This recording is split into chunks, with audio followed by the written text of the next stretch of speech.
किसके शुरू होने वाले हैं बुरे दिन? फौजी सरबराहों से किसके रहे इख्तिलाफात?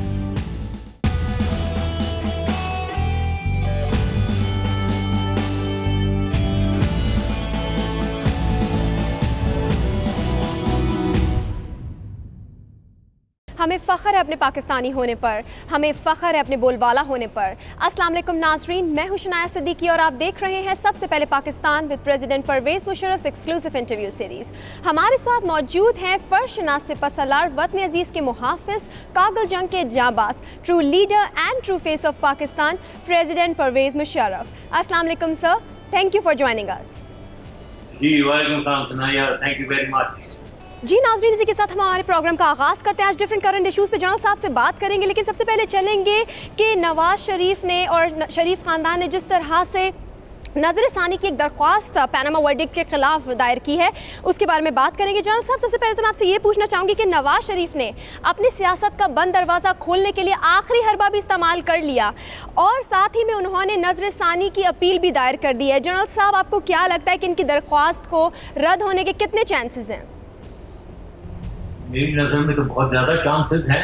एक 5 member bench of the supreme court, बड़े ऑनरेबल बेंच, उन्होंने एक जजमेंट दिया है। उन्होंने जजमेंट कोई जल्दी में भी नहीं दिया, हेस्ट में नहीं दिया। उन्होंने आगे जीआईटी को भेजा इन्वेस्टिगेशन करने के लिए। उस जीआईटी ने अपनी इन्वेस्टिगेशन रिपोर्ट उन्हें भेजी। उसके बाद एक जजमेंट आई है जो बहुत well considered, well thought out, just है। तो इसमें अब वो अपील कर रहे हैं, वो उनका राइट है, लेकिन मेरे ख्याल में कोई अपील बंदी नहीं। नवाज शरीफ ने जीटी रोड के सफ़र के दौरान बहुत सी ऐसी बातें की मौजूद जजेस के खिलाफ जिनको हम दोहरा भी नहीं सकते। आखिर क्या वजह है कि उन्होंने इस तरह की बातें की, और अगर उन्हें इतनी ही शिकायत है जजेस से तो फिर वो क्यों अपनी दरख्वास्त लेकर चले गए जजेस के पास? सही बात आप कह रही हैं। मतलब अब इनको, जैसे आपने कहा था ना, ये आखिरी हरबे हैं जी। डिफीटेड इंडिविजुअल, एक वैंक्विश्ड इंडिविजुअल, उसकी आखिरी हरबे वो इस्तेमाल कर रहे हैं। और वो हरबे अनफॉर्चुनेटली सबसे बड़े honourable institutes of the country, यानी सुप्रीम कोर्ट ऑफ पाकिस्तान और आर्मी, इनके खिलाफ वो अटैक कर रहे हैं डायरेक्ट। ऑलमोस्ट, अब तो पहले तो इनडायरेक्ट होता था, अब डायरेक्ट अटैक कर रहे हैं और उनको मेलाइन करने की कोशिश कर रहे हैं। और उनको ये कोशिश कर रहे हैं दुनिया में और पाकिस्तान में उनकी नजरों में ये गिर जाए कि ये एक नेगेटिव रोल प्ले करते हैं। लेकिन ये हो नहीं रहा है अनफॉर्चुनेटली। जितना ये कर रहे हैं उतने ही इनका मजाक उड़ाया जा रहा है, उतनी पॉपुलैरिटी ऑफ सुप्रीम कोर्ट और आर्मी बढ़ रही है। ये नहीं रियलाइज कर रहे हैं कि जितना भी ये बातें करते हैं ऐसी, उतनी ऑपोजिट उसका इफेक्ट हो रहा है, इन्हीं के ऊपर नेगेटिव हो रहा है। जी बिल्कुल, चले जाए अब बातें ये ऐसी। जनरल साहब, अदालत में इतना अरसा पैनामा केस चला, फिर एक जीआईटी बनी और जीआईटी ने सारे सबूत इकट्ठे किए, प्रॉपर इन्वेस्टिगेशन की, तब भी नवाज शरीफ का कहना यह है कि ये जो फैसला आया ये कानून के खिलाफ है। आखिर वो ऐसा क्यों कह रहे हैं? क्यों नहीं मान लेते कानून का फैसला? नहीं, वो नहीं मानेंगे। वही मैं कह रहा हूँ ना, ये जो इनका आइडिया, इनकी स्ट्रैटेजी तो ये है कि ये अब फैसला तो आ गया जो बिल्कुल सही है। और जैसे मैंने कहा, ये कोई हेस्ट में फैसला नहीं है। सुप्रीम कोर्ट ने तो इनको पूरा चांस दे दिया, वो जीआईटी को भी भेज दिया, इन्वेस्टिगेशन भी करवाई। तो ये फैसला तो बिल्कुल वेल कंसिडर्ड फैसला है। और ये कौन से होते हैं कि ये बताएं कि ये लीगल नहीं है, इलीगल है? ये कोई लीगल एक्सपर्ट है ये? तो ये ये आखिरी हरबे हैं। वही इनके पास एक ही हरबा रह गया कि अगर ये सुप्रीम कोर्ट को मेलाइन करके ऐसा इंडिकेट कर दें कि ये बिल्कुल ये काबिल ही नहीं है फैसला देने के, और वो ये अचीव नहीं कर सक रहे हैं, लेकिन कर रहे हैं वो, तो इनको करने देना चाहिए। जैसे मैंने कहा, बिल्कुल आराम से बैठे, ये जितना ये कर रहे हैं उतना ही सुप्रीम कोर्ट और ज्यादा पॉपुलर हो रही है। जी बिल्कुल सही बात है। जनरल साहब, नैब जो रेफरेंसेस नवाज शरीफ और उनके ख़ानदान के खिलाफ दायर करेगा, उसको भी नवाज शरीफ ने चैलेंज कर दिया है। आखिर कहीं ऐसा तो नहीं कि नवाज शरीफ को पता चल गया कि अब जान बचाना मुश्किल ही नहीं, नामुमकिन भी है? सही बात है, नामुमकिन है। एक चीज जो इतनी ज्यादा रियलिटी है और इतनी ज्यादा आया है, सामने है, रोशनी की तरह, अब उससे बचने का सही तरीका तो यही था कि शुरू में ये एक बहुत बड़ा फैसला ले लेते अपने बारे में। इनको पता होना चाहिए था इससे बच नहीं सकेंगे, ये बिल्कुल क्लियर कट केस है। तो इससे बचना, ये उससे अलग हो जाते, एक अपना फैसला ले लेते और अलग हो जाते और केस को क्लोज कर देते, रिजाइन कर देते मे भी। तो ये चीजें तो इन्होंने की नहीं, और उसमें उसको चैलेंज करना जब शुरू किया तो जितना ज्यादा, वो कहते हैं ना, दलदल में आदमी फंस ही चले जाता है, तो ये उस दलदल में फंसे चले जा रहे हैं। जितना ये करते हैं उतना ही और ज्यादा फंसते हैं, और जितने इनके करीबी लोग हैं जो ये नाच गाना करते हैं और तकरीरें कर रहे हैं और बातें कर रहे हैं ये सुप्रीम कोर्ट एंड आर्मी वगैरह, ये उनको और ज्यादा फंसाते हैं। और बदकिस्मती ये है कि ये नवाज शरीफ साहब उनकी बातें ज्यादा सुनते हैं, और जो सीनियर एलिमेंट्स हैं इनकी पार्टी में जो हैं, और कुछ बातें हो रही हैं, कर रहे हैं, हम भी देख रहे हैं, वो उनकी बातें ये नहीं सुनते हैं। अनफॉर्चुनेट है। तो ये कन्फ्रंटेशनिस्ट कोर्स है इनका, जो इन्हें कहीं भी नहीं लेकर जाएगा। नुकसान इनको तो जरूर होगा, ये तो हो गई, लेकिन मुल्क का बहुत नुकसान कर रहे हैं कि वो मुल्क में इंस्टेबिलिटी कंटिन्यू करी चली जा रही है, जबकि खत्म करें, आगे चलें, गवर्नेंस करें भाई, पाकिस्तान को जरा सही पटरी की तरफ लेकर चलें। Let there be good governance in the country, let there be, मतलब कुछ हो ही नहीं रहा मुल्क में, गवर्नेंस हो ही नहीं रही है, तो इस मुल्क की जान छोड़ें। बिल्कुल सही बात है सर, सब कुछ भुलाकर, मुल्क को भुलाकर सिर्फ पैनामा के केस पर या उस पर नजरसानी की ही बातें होती हैं। जनरल साहब, नैब ने तफ्तीश के लिए नाअहल वज़ीर आज़म और उनके बच्चों को बुलवाया, लेकिन वो नैब के सामने पेश नहीं हुए। आखिर ऐसा क्यों है कि नवाज शरीफ जो इतनी एहतसाब की बातें करते हैं, आखिर वो क्यों डर गए इस एहतसाब से? मतलब ये भी वही हर भाई, उन्हें क्या एहतसाब, जाहिर है इनके खिलाफ जाएगा, तो इन्होंने सोचा ना जाए तो बेहतर है, क्योंकि जाएंगे तो सब कुछ खुल जाएगा और ज्यादा खुलेगा, जो कुछ नहीं पता है। क्योंकि जितने दिन गुजर रहे हैं, जितने ये इसके अंदर हैं, और जितनी ज्यादा बातें आगे निकल, उतनी नई बातें निकल रही, नए इंकशाफात हो रहे हैं इसके नहीं, और ये फंसते चले, वो दलदल के अंदर घुसी चले जा रहे हैं। तो ये अब इसको सही करना तो इन्हीं के हाथ में है। सर, नैब वो इदारा है जो आपने बनाया, और अब वो माशाल्लाह से अपने पैरों पे भी खड़ा है और शरीफ खानदान के खिलाफ एहतसाब कर रहा है, लेकिन कुछ सियासतदानों का ये कहना है क्योंकि ये इदारा परवेज मुशर्रफ ने बनाया है तो शफाफ एहतसाब नहीं हो सकेगा। क्या कहना चाहेंगे इस बारे में? क्यों इतना ये करप्ट सियासतदान बौखलाहट का शिकार हैं? अब इनको जब कुछ नहीं मिलता है ना जी, तो ये आपकी बात करते हैं। मैंने बनाया, हाँ बिल्कुल मैंने बनाया, और आई am very proud of it, बड़ा अच्छा इदारा बनाया, लेकिन इदारे की वैल्यू लोग बनाते हैं, उसके लोग, खास तौर पे जो आदमी इंचार्ज होता है, वो इदारे को एक सिमत में लेकर जाता है, उसको एक डायरेक्शन देता है। अब वो आदमी जो इंचार्ज है, डायरेक्टर जनरल, डीजी नैब, उस पे बहुत मुनस्सर है कि ये वो कैसे नैब को किस डायरेक्शन में लेकर जाता है। और उसके अलावा फिर उसके नीचे लोग आते हैं, जाहिर है डायरेक्टर्स हैं, प्रोविंसेस के डायरेक्टर्स हैं, फिर कोर्ट्स हैं उनके। तो ये सारी चीजें सब लोग मिलकर एक इदारे को सही या गलत चलाते हैं। मेरे जमाने में सिलेक्शन ऑफ पीपल मेरिट के ऊपर होती थी, कोई नेपोटिज्म नहीं थी, कोई किसी की पसंदीदा कोई नहीं, जो बेस्ट आदमी है उसको डीजी लगाते थे, जो अच्छे लोग मिलते थे हमें, उन्हें हम डायरेक्टर्स लगा देते। इसलिए ये नैब अपना फंक्शन इंडिपेंडेंट ही कर रहा था जी। मेरी कोई इंटरफियरेंस की जरूरत नहीं थी। मुझे मालूम था कि ये अच्छा काम कर रहे हैं सब, क्योंकि अच्छे लोग बैठे हुए हैं वहां। अब अगर ये देखें तो ये अपनी मर्जी के लोग लगा देते हैं उठाकर उधर, तो फिर वो वन डायरेक्शनल हो जाता है, वो उल्टी डायरेक्शन में चल पड़ता है। तो मुझे उम्मीद है इस वक्त, क्योंकि यहाँ मैं ये भी कहना चाहता हूँ कि ये जो JIT बनी है उसमें नैब का भी एक रिप्रेजेंटेटिव गया था, FIA का भी। मैं बहुत ही इम्प्रेस्ड हूँ उन लोगों से कि इन इदारों के अंदर बावजूद इसके कि ये उसको जितना खराब करने की कोशिश करते हैं, फिर भी लोग हैं, सफेदपोश लोग हैं जो सही काम करना चाहते हैं, जो इनकी बातों में नहीं आते हैं। तो one should be proud of it, and I am very proud of ये जो भी JIT के मेंबर्स थे, and also of course supreme court के। उनसे तो एक्सपेक्ट आदमी यही करता है कि वो सही जजमेंट देंगे। जी बिल्कुल। जनरल साहब, शरीफ ख़ानदान ने और नाअहल वज़ीर आज़म ने फैसला किया है कि जब तक उनकी अपीलों का फैसला नहीं आएगा, जिन्होंने नज़रसानी की अपीलें की, उनका फैसला नहीं आएगा, तब तक वो नैब के सामने पेश नहीं होंगे। अगर वो ऐसा करते हैं तो जनरल साहब ये भी तो तौहीन अदालत होगी, क्या कहेंगे इस बारे में?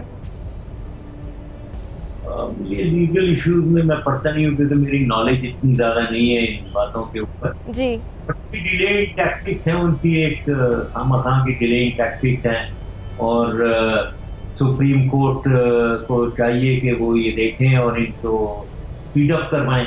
लेकिन एक लिहाज से मैं ये भी समझता हूँ कि सुप्रीम कोर्ट इनको मैक्सिमम अलाउंस दे रही है, विच इज गुड, ताकि इनको वो भी क्रिब ना रहे कि सुप्रीम कोर्ट खामखा में उन्होंने टाइमिंग दिया, हमें सुना नहीं, ये नहीं किया, वो नहीं किया।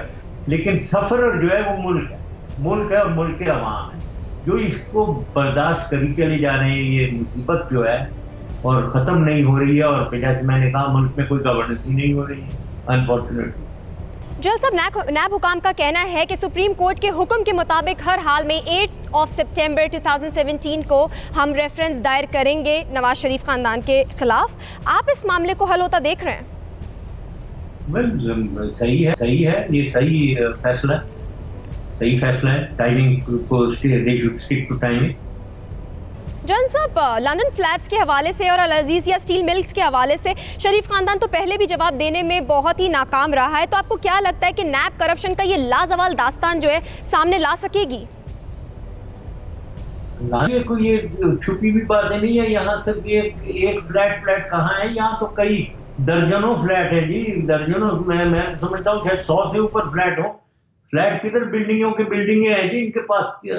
इसमें कोई शक ही नहीं है। यहाँ तो हर आदमी लंदन में किसी पाकिस्तानी को कहें वो इनकी बिल्डिंगें दिखा देगा और बता देगा कौन सी कहाँ है, कौन कहाँ रह रहा है। दुबई में किसी टैक्सी वाले से पूछ लें वहाँ, क्योंकि टैक्सी वाले पाकिस्तानी है, वो आपको एक बिल्डिंग ले जाकर इंडिकेट कर देंगे, ये जी ये हिसाबदार साहब की 4 बिल्डिंगें खड़ी हैं, ये जी इनके यहाँ फ्लैट हैं, सब कुछ बता देंगे। तो ये सब कुछ पूछने की भी जरूरत। दूसरी चीज ये है कि पाकिस्तानी इनसे इतने तंग आए हुए हैं, वो तो तैयार बैठे हैं सबूत देने के लिए, एविडेंस देने के लिए। हर जगह इनको एविडेंस मिल जाएगी, तो ये बिल्कुल करना चाहिए इन्हें और फास्ट ट्रैक पे मूव करना चाहिए। जी बिल्कुल। जनरल साहब, आप कुछ जिक्र करना चाहूँगी, नवाज शरीफ ने बीबीसी को इंटरव्यू दिया जिसमें उन्होंने अपने मिलिट्री के साथ रिलेशनशिप की बात की है। जनरल साहब, अगर देखा जाए तो जनरल आसिफ नवाज से लेकर जनरल राहील शरीफ तक नवाज शरीफ के ताल्लुकात किसी भी फ़ौज के सरबराह के साथ ठीक नहीं रहे, लेकिन उन्होंने इंटरव्यू के दौरान ये कहा कि ये तासुर बिल्कुल गलत है और मेरे तो तमाम ही सरबराहों के साथ बिल्कुल ठीक रिलेशनशिप रहा है। नाअहल वज़ीर आज़म के इस बयान में कितनी सच्चाई है जनरल साहब? मतलब मैं अब क्या कहूँ, इनकी आदत है झूठ बोलना जी। और वो आदत ये मजबूर है। मैं लाइमलाइट में डिसीजन मेकिंग में, आर्मी की डिसीजन मेकिंग में जी 92 से आया हूँ मैं, क्योंकि 92 में मैं डायरेक्टर जनरल मिलिट्री ऑपरेशन बना और मैं GHQ आ गया। DGMO जो होता है, पूरी जो फौज में कार्रवाई हो रही होती है, जितनी भी स्टडीज, जितनी भी एनालिसिस और डेटा इनपुट्स होती हैं, वो सब DGMO के जरिए होती है। तो मुझे उस जमाने से 92 से मुझे पता है कि रिलेशनशिप्स की चीफ की प्राइम मिनिस्टर के साथ क्या रिलेशनशिप थी और वहाँ क्या बातें हो रही थी जनरल बातें। तो मुझे मालूम है कि ये आसिफ नवाज से इनकी रिलेशनशिप खराब, इनकी काकर साहब से, जनरल काकर से, वहीद काकर साहब से रिलेशनशिप खराब, जहांगीर करामत साहब से रिलेशनशिप क्या खराब, उनको तो 3 महीने पहले इन्होंने रिटायर कर दिया। तो ये अच्छी रिलेशनशिप थी कि 3 महीने पहले उन्होंने रिटायर कर दिया। और मेरे साथ तो मुझे तो पता ही है ना अपने साथ क्या हुआ। तो ये आई मीन क्वाइट क्लियरली ये अपनी बगल में ये झांकें कि प्रॉब्लम क्या है, इन्हें क्या प्रॉब्लम है। ये इनएफिशिएंसी दिखाते हैं, मुल्क का बेड़ा गर्क करते हैं, तो चीफ जो है वो रिएक्ट करते हैं अनफॉर्चुनेटली। और हमें प्राउड होना चाहिए कि एक ऐसा इदारा है मिलिट्री जो सही एनालिसिस करता है कि मुल्क और किसी लीडर के साथ वो नहीं होता है जी। कोई के लिए मतलब नहीं, वो लीडर के साथ है, लेकिन मुल्क सबसे पहले आता है। मुल्क अगर सफर कर रहा है तो वो उस लीडर को बताते हैं जाकर के जी आप सही नहीं कर रहे हैं, आप इसको बेहतर करें। तो ये फिर तसादम होता है, तो कन्फ्रंटेशन होती है या अनफॉर्चुनेटली, और ये उस बात को मानते नहीं है चीफ की, और वो समझते हैं कि ये बिल्कुल डिसलॉयल्टी दिखा रहा है, जबकि डिसलॉयल्टी वो नहीं दिखा रहा है। Loyalty is to the state, loyalty is not to an individual, state comes first. तो वो उसको ये एक्सेप्ट नहीं करते हैं अनफॉर्चुनेटली। तो ये बातें हैं, इस वजह से डिफरेंसेस होते हैं। जी बिल्कुल बिल्कुल। जनरल साहब, यहाँ पे एक ब्रेक का वक्त होता है। नाज़रीन अब हमारे साथ रहिएगा, देखते रहें सबसे पहले Pakistan with president Parvez Musharraf exclusive interview series. मईशत का ऊंट कहाँ खड़ा है, अम के दुश्मन फिर सरगर्म, पाक अफगान मुज़ाकरात, दहशतगर्दों का क्या होगा अंजाम। आप देख रहे हैं पाकिस्तान का नंबर 1 प्रोग्राम, सबसे पहले पाकिस्तान विद प्रेसिडेंट परवेज मुशर्रफ। आप देख रहे हैं पाकिस्तान का नंबर 1 प्रोग्राम, सबसे पहले पाकिस्तान विद प्रेसिडेंट परवेज मुशर्रफ। जी नाज़रीन, ब्रेक के बाद एक बार फिर आपको वेलकम बैक कहेंगे। जनरल साहब, आपसे पूछना चाहूँगी कि इस्लामाबाद से लेकर लाहौर तक की रैली में मुसलसल नवाज शरीफ ने अदलिया को तनकीद का निशाना बनाया, और अब वो कहते हैं कि इदारों के बीच किसी किस्म की टकराव नहीं होनी चाहिए। आखिर इनके बयानात में इतना तजाद क्यों है? Why is he contradicting his own statements? ये इसको याद नहीं रहता कि पहले क्या कहा था इन्होंने, अगली दफा कुछ और कह देते हैं, तो हर महीने ये कॉन्ट्रडिक्ट करते रहते। और ये अगर याद करें आप, ये गिनानी साहब जो प्राइम मिनिस्टर की पार्टी के, वो जब उनके अगेंस्ट ये क्या बोला करते थे, क्या कहा करते थे, उन्हें पहले रिजाइन करना चाहिए, उसके बाद जो अपील करें, और अपने ऊपर वो अप्लाई नहीं कर रहे हैं अभी, वो भी कोई बात है। तो ये है इनकी, जैसे मैंने कहा कि ये मान नहीं रहे हैं एक रियलिटी को, ये एक्सेप्ट ही नहीं कर रहे। यानी बाहर सूरज निकला हुआ है, ये कह रहे हैं कि नहीं अंधेरा है वहाँ। तो ये अब इनके साथ क्या किया जाए, कोई समझ नहीं। बिल्कुल बिल्कुल। जनरल साहब, परवेज रशीद के बयान के हवाले से कुछ आपसे बात करना चाहूँगी। कल परवेज रशीद ने अपने बयान में काफ़ी तल्ख अल्फाज का आपके खिलाफ इस्तेमाल किया, काफ़ी ऐसी बातें की जो शायद दोहराई भी नहीं जा सकती। जनरल साहब, क्या रद्द अमल देंगे आप?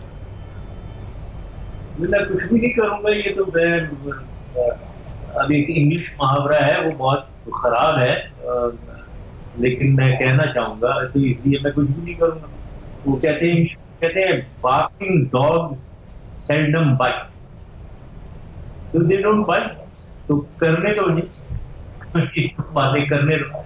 ये पहले से कर रहे, शुरू ही से कर चले जा रहे, लेट हिम कीप अप। जी बिल्कुल जनरल साहब, लेकिन मैं ये कहना चाहूँगी कि एक ऐसा शख्स जिसने कौमी सलामती के खिलाफ काम किया, फ़ौज को बदनाम करने की कोशिश की, और अब वो ये कहता है कि नवाज शरीफ के साथ जो भी हो रहा है उसके कसूरवार आप हैं और वो परवेज़ मुशर्रफ की वजह से हो रहा है। ऐसा क्यों है कि जब भी एहतसाब की बात आती है तो जितने भी करप्ट सियासतदान हैं वो बौखलाहट का शिकार हो जाते हैं? सही बात, सही है। ये पता नहीं, अभी देखे मैं 2008 में मैंने रिजाइन, जी साल गुजर गए, और इनको मेरी रूह जो है वो इनके सर के ऊपर मंडला, मेरी स्पिरिट जो है वो मंडला रही है इनके सर के ऊपर। इनको क्या प्रॉब्लम है, मैंने क्या किया है, ये अपना सोचे इन्होंने क्या किया। इन्होंने, बल्कि मैं तो उल्टा ये कहूंगा कि इन्होंने अपने पांव पे खुद कुल्हाड़ा मारा। मेरे साथ जो किया जब मैं श्रीलंका से आ रहा था, तो इन्होंने किया, और जिसकी वजह से एज ए रिएक्शन हमने टेक ओवर किया है। तो अगर वो ये नहीं करते तो ये जो 99 के टेक ओवर जो है, इसके कसूरवार ये खुद हैं, खुद बजाते खुद नवाज शरीफ। तो ये इसको क्यों नहीं रियलाइज करते हैं, ये मुझे नहीं मालूम है। और अब उसके अलावा जो कुछ भी होता है पाकिस्तान में, उसके कसूरवार मुझे ठहरा देते हैं। मतलब आई एम हैप्पी कि ये मेरे बारे में सोच चले जा रहे हैं, और मैं बिल्कुल लाइमलाइट में रहता हूँ पाकिस्तान के मीडिया में, इनके ख्यालात में, इनके डिस्कशंस में। तो I am very happy about it. जी बिल्कुल जनरल साहब, इसी के साथ मैं आपसे पाकिस्तान की इकॉनमी के हवाले से कुछ बात करना चाहूँगी। जब भी पाकिस्तान की मईशत के बारे में बात करें तो हमारा दिल बहुत दुखता है, क्योंकि आपके दौरे हुकूमत में पाकिस्तान की मईशत बहुत बूम पे थी, बहुत तरक्की की, बहुत कामयाबी भी की पाकिस्तान ने। जनरल साहब, इस वक्त हर पाकिस्तानी 94,890 रुपीज़ का मखरूज़ है, ठीक है। इसके बावजूद भी जो हमारी हुकूमत है वो दावे कर रही है कि पाकिस्तान की मईशत को हमने पटरी पर चढ़ा दिया। क्या कहेंगे इस बारे में? देखिए, मैं एक सिंपल लेमैन की पॉइंट, मैं कोई इकोनॉमिस्ट नहीं, लेकिन मैं एज ए लेमैन जो भी कह रहा है, ये फाइनेंस मिनिस्टर इकरारदार था जी, मैं सिंपल बात, हमारी एक्सपोर्ट जो है, देखें डॉलर जो है फॉरेन एक्सचेंज की अर्निंग दो चीजों से होती है। एक्सपोर्ट से, वो हमारे एक्सपोर्ट पे 5-6 अरब डॉलर कम हो गए हैं, हमारी फैक्ट्रियां बंद हो रही हैं, हमारी टेक्सटाइल मिल्स जो हैं वो बंद हो रही हैं। फैसलाबाद में जो जलसा हुआ है उसमें मैंने चेक कराया था, उधर 400 टेक्सटाइल मिल्स हैं, उनमें से 100-125 बंद हो गई है। ये सूरत है, तो एक्सपोर्ट तो ड्विंडल कर रहा है। एफडीआई बिल्कुल आ ही नहीं रही है, इन्वेस्टमेंट बाहर से आ ही नहीं रही है, तो हम डॉलर्स कहाँ से कमा रहे हैं। दूसरी चीज, हमारी एक्सचेंज रेट देखें, 60 रुपए से 110 रुपए के करीब चला गया है डॉलर। हमारी डेट जो है वो 36 बिलियन डॉलर से 80 अरब डॉलर पे जा लग रहे हैं, तो डेट सर्विस लायबिलिटी बहुत ज्यादा जाहिर है हो रही है।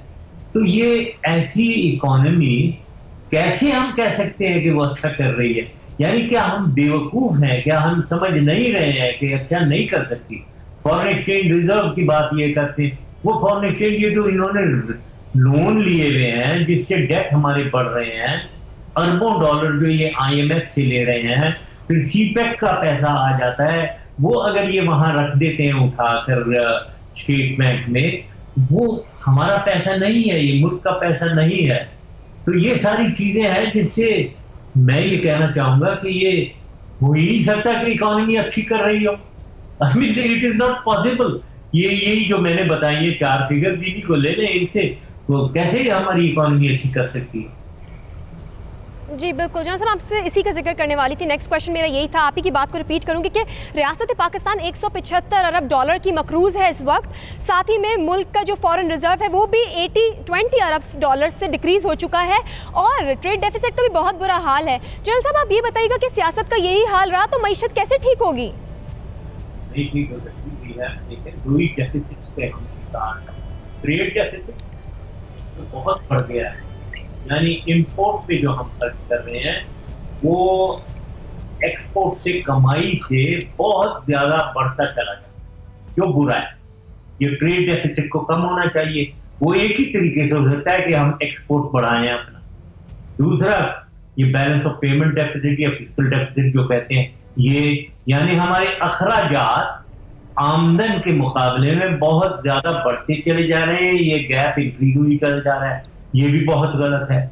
तो इसकी वजह से हमारा डेट टू जीडीपी रेशियो जो है, जो हम 102% होता था, जो बहुत अनहेल्दी था 99, हम उसको 53% पे ले आए थे, जो एक healthy debt to GDP ratio है, क्योंकि यूरोपियन यूनियन का बेंचमार्क एक है 60% से ज्यादा नहीं होना चाहिए ये डेट टू जीडीपी रेशियो। हम उसे 102 से 53% की हेल्दी सिचुएशन में ले आए। अब वो फिर दोबारा बढ़ गया, ये जो आपने बताया है, जब ये सिलसिला है डेट टू जीडीपी रेशियो बहुत बढ़ गया है, वो लिमिट्स क्रॉस कर गया है, ये इकोनॉमी के लिए बहुत खराब है। इसको अगर हमने चेक नहीं किया तो हम इसको कहीं ये ऐसी सिचुएशन ना हो जाए कि हम इसको रिकवरी ना कर सकें, अनफॉर्चुनेटली। बिल्कुल सही बात है जनरल साहब, मईशत का तो बहुत ज़्यादा ताल्लुक जो है वो टेक्सटाइल इंडस्ट्री से भी होता है। आपके दौरे हुकूमत में टेक्सटाइल इंडस्ट्री ने इतना फ्लरिश किया, बहुत तरक्की, बहुत कामयाबी हुई, लेकिन गुज़िश्ता 4 सालों में जो टेक्सटाइल इंडस्ट्री है उससे वाबस्ता वर्कर्स इस वक्त बेरोज़गार हैं। तो आप मुझे बताइएगा ये हुकूमत कौन सी बेरोज़गारी और गुर्बत ख़त्म करने के मंसूबे पर काम कर रही है?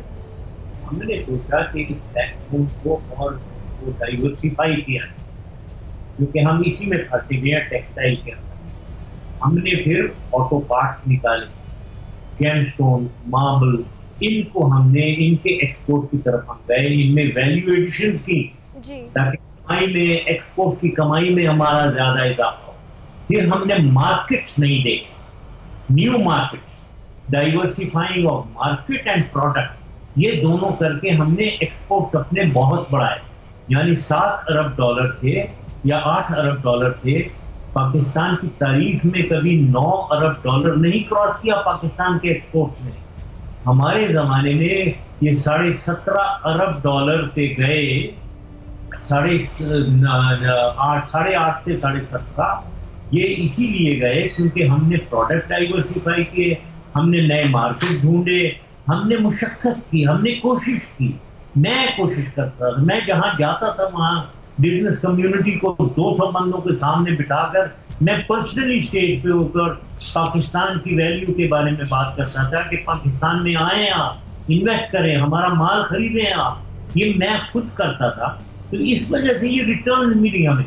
अब ये करें ना जाए ना करें, लेकिन ये तो जब नहीं कर पा रहे हैं, खुद ही नहीं कर रहे हैं, ना फॉरेन मिनिस्टर है ना कोई कुछ कर रहा है। अगर कुछ बिजनेस कर रहे हैं ये अपनी पर्सनल लेवल की कर रहे हैं, नॉट नेशनल लेवल की बिजनेस नहीं कर रहे हैं, तो ये कैसे होगा, ये कैसे चलेगा मुल्क, इतना बड़ा मुल्क। तो बिल्कुल सही है कि ये बहुत ही डेंजरस सिचुएशन है और हमें घबराना चाहिए। मैं बहुत घबरा कि ये क्या इन्होंने कर दिया। क्या अब ये सिचुएशन है कि हम इसे रिकवर कर लें, दोबारा इसको वापस फेंकें और पाकिस्तान को पट्टी पे चढ़ाकर इसे आगे लेकर जाए? क्या अभी विद इन दैट लिमिट, या हम उस लिमिट को क्रॉस कर गए हैं कि नहीं, everything is lost now? But I am very sure, I am very confident कि जो मुल्क है हमारा, इसमें इसकी पोटेंशियल को यूज करने के लिए एक लीडर चाहिए, गुड गवर्नेंस चाहिए। वो अगर मिल जाता है तो इसकी पोटेंशियल है, हम इसको टर्न अराउंड हो सकता है। जी जनरल साहब, इसी के साथ मैं आपसे स्पेन में होने वाले टेररिस्ट अटैक के हवाले से बात करना चाहूँगी कि दहशतगर्दों ने पैदल चलने वालों को गाड़ी से कुचल दिया और दोनों हमलों में दर्जन से ज़ायद लोग भी हलाक हो गए और दोनों हमलों की जो जिम्मेदारी है वो दाइश ने कबूल कर ली। सर, क्या कहना चाहेंगे इसको?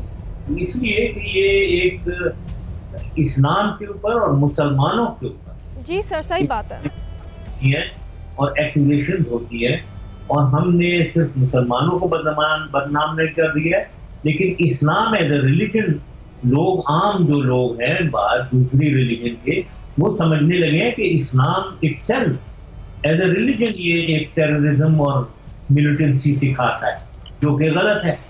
तो इसलिए ये हमें बदनाम करते हैं और पूरे और नुकसान दिलवाते हैं और मुश्किलात पैदा करते हैं मुसलमानों के लिए दुनिया भर। ये प्रॉब्लम है। लेकिन एट द सेम टाइम मैं ये भी कहना चाहूँगा कि देखिए, हर चीज़ ये एक सिम्टम है कि ये कर रहे हैं जो बिल्कुल गलत है और नहीं करना चाहिए, ये जो कुछ भी ये टेररिस्ट एक्ट है, लेकिन ये एक सिम्टम है। आदमी को देखना, सोचना हमें ये है कि ये क्यों इतने पागल कोई आदमी है कि वो दर्जनों को लोगों को मार रहा है, गाड़ियां चला रहा है ऊपर। Why is he so mad? क्यों ये पागल है?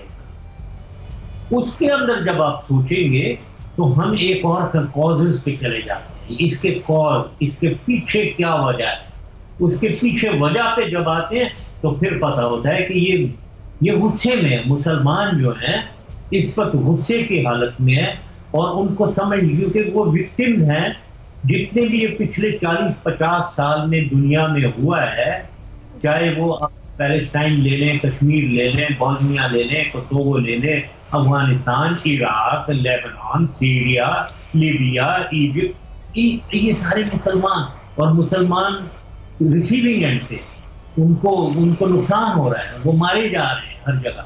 तो वो ये गुस्से की हालत में है। उस गुस्से की हालत उनका खत्म होना चाहिए ताकि वो ये डिस्प्यूट्स जितने भी हैं वो खत्म किए जाएं।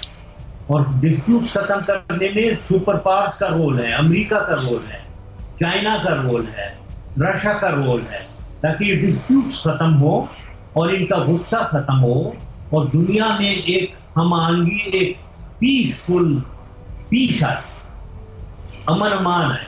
तो ये मेरा नजर में मैं इसको देखता हूँ from two prong point of view. सिर्फ ये कंडेम तो करता हूँ, मैं बहुत ज्यादा कंडेम करता हूँ ये जो भी ये हरकत करता है, इनोसेंट लोगों को मारना, ट्रकिंग कराकर, लेकिन मैं इधर नहीं रुकता हूँ। मैं इसकी कॉज की तरफ सोचता हूँ और दुनिया की लीडरशिप को, यूनाइटेड नेशंस को कॉजेज की तरफ देखना चाहिए और उन कॉजेज को एड्रेस करना चाहिए। और अगर वो उन कॉजेज को नहीं एड्रेस करेंगे, इस किस्म की टेररिस्ट एक्ट होते रहेंगे और हम रोते रहेंगे। और मुसलमान रोते रहेंगे। अनफॉर्चुनेटली मैं तो मुसलमान हूँ, तो मुझे तो मुसलमानों की फिक्र है, तो वो भी हम रोते रहेंगे।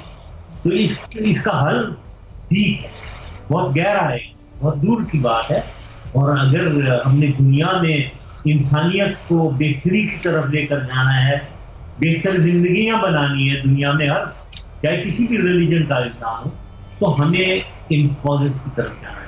जी जनाब साहब, इसी के साथ मैं आपके नॉर्वे के दौरे के हवाले से बात करना चाहूँगी कि नॉर्वे में वाक़या ग्लोबल पीस सेंटर में आपने खिताब किया, जिसमें आपने पाक भारत रिलेशनशिप, इंतहा पसंदी के हवाले से बात की और कश्मीर इशू के ऊपर भी आपने रोशनी डाली। तो जनरल साहब, आप प्लीज़ इसकी तफसीलात से हमें आगाह कीजिएगा।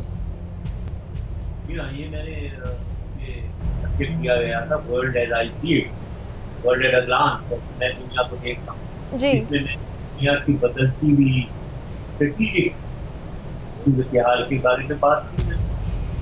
उसके बाद मैंने मुस्लिम उम्मा की बात की, ये जो मैंने अभी आप थोड़ी देर पहले मैंने बताया, उसके बारे में मैंने बात की कि मुस्लिम उम्मा, मुसलमान मुल्क जितने भी हैं, उनके साथ क्या गुजरी है पिछले 300 सालों में और क्यों, किस सूरत हाल में वो इस वक्त हैं, वो मैंने बात की।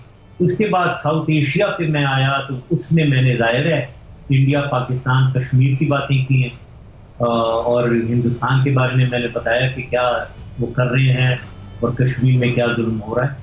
फिर मैंने पाकिस्तान और अफगानिस्तान की बात की है, वहाँ भी इंडिया का जो क्या वो कर रहे हैं, और पाकिस्तान में बलूचिस्तान में जो वो अफगानिस्तान के थ्रू जो हमें छुरा घोंप रहे हैं हमारे पीठ में, वो उसके बारे में मैंने बात की।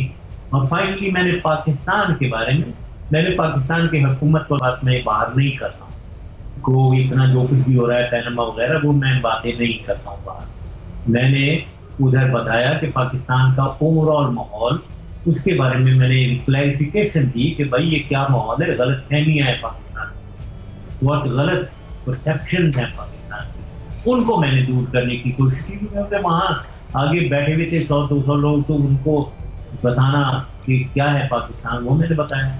मैं पाकिस्तान की वो इज्जत के बारे में, पाकिस्तान के प्रॉब्लम के बारे में सही बातें मैं प्रोजेक्ट करता हूँ, और लोगों के व्यूज, जो नेगेटिव व्यूज हैं पाकिस्तान के बारे में, उनको मैं कोशिश करता हूँ कि एड्रेस करूँ और उनको सही प्रोजेक्शन पाकिस्तान की मिले। ये जो कोशिश मेरे खिलाफ करते हैं, मुझे इनकी समझ नहीं आती है। मैं कहीं भी प्रेजेंट पाकिस्तान हुकूमत के बारे में वगैरह नहीं बातें, मैं पाकिस्तान को मिलाइन, ये हुकूमत को मिलाइन वगैरह नहीं करता हूँ, मैं पाकिस्तान के अच्छे नाम को प्रमोट करता हूँ। फिर ये मेरे अगेंस्ट ये जो करते हैं, मुझे हैरानगी है, ये किस किस्म के लोग हैं। ना तो खुद कुछ कर सकते हैं पाकिस्तान के लिए, या तो आओ ना, आगे आओ ना, जाकर बोलो ना, जरा पीस इंस्टीट्यूट में जाओ ना, जरा उधर बोलो। तुम्हें इनवाइट ही कोई नहीं करेगा तो तुमने क्या बोलना है। तो कहीं अमेरिका में जाओ ना, यूनिवर्सिटीज में, येल में, जॉर्ज वॉशिंगटन यूनिवर्सिटी में, स्टैनफोर्ड में, जहां मैं हर जगह गया हूं, आप जाओ ना, आपको कोई इनवाइट ही नहीं करेगा।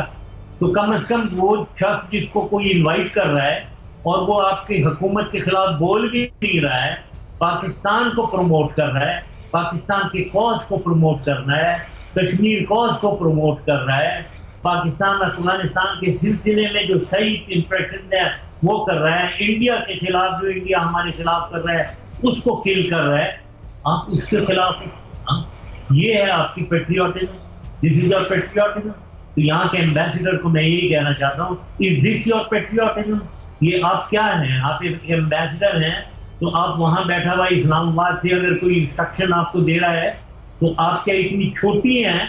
आप छोटी हैं, इसीलिए आपने ये कार्रवाई की होगी कि आप में इतना दिमाग नहीं है कि आप कहें कि नहीं, let him do it and I am reasonably, बल्कि आपको आना चाहिए था।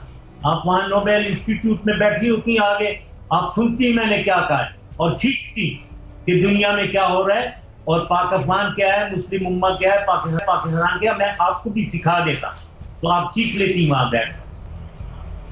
जी बिल्कुल सही बात है सर, और बहुत अच्छी बात है कि आपने तमाम नाजरीन को इस हकीकत से आगाह किया। जनरल साहब, इसी के हवाले साथ ही मैं एक और सवाल करना चाहूँगी बोल टीवी के हवाले से कि बोल टीवी की नशरियात को बंद करने का सिलसिला एक अरसे से चलता आ रहा है, तो सर ऐसा क्यों है कि हमेशा सच का और हक का गला घोटने की कोशिश की जाती है?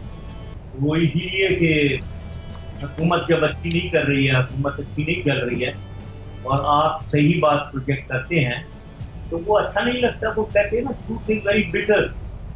जो आदमी अच्छा करने की कोशिश कर रहा हो और उसकी नीयत अच्छी हो तो वो सच्चाई सुनना चाहेगा, चाहे बेशक उसके खिलाफ हो, वो सुनना चाहेगा क्योंकि सीखना चाहेगा उससे और सीख कर अपने आप को ठीक करना चाहेगा। लेकिन अगर एक आदमी बदनीयत हो और हुकूमत अच्छी ना चला रहा हो, ना चलाना चाह रहा हो, तो उसको तो ये बड़ा खलती है कि मेरे खिलाफ क्यों बोल रहे हैं। तो ये मैं बोल के फेवर में बोलना चाहूंगा, इसलिए नहीं कि मैं बोल पे टेलीविजन पे बैठा हूँ बात कर रहा हूँ, लेकिन बोल का स्टांस जो है वो बिल्कुल पाकिस्तान का स्टांस है, पाकिस्तान के हक में जो होना चाहिए, कुछ भी नहीं, सबसे पहले पाकिस्तान। और मैं भी इसमें बिलीव करता हूँ और बोल भी सबसे पहले पाकिस्तान में बिलीव करता है, इसलिए मैं बोल के फेवर। जी जनरल साहब, यहाँ पे हमारे प्रोग्राम का वक्त ख़त्म होता है। आपका बहुत बहुत शुक्रिया कि आपने हमें इतनी कीमती तफसीलात से आगाह किया। नाज़रीन, अब दीजिए हमें इजाज़त, अगले हफ्ते फिर मिलेंगे कुछ अहम इशूज़ के साथ। तब तक के लिए अल्लाह हाफ़िज़। थैंक यू नाया। पाकिस्तान पाइंदाबाद, सबसे पहले पाकिस्तान। शो में बात करेंगे सियासत के बदलते मौसम पर,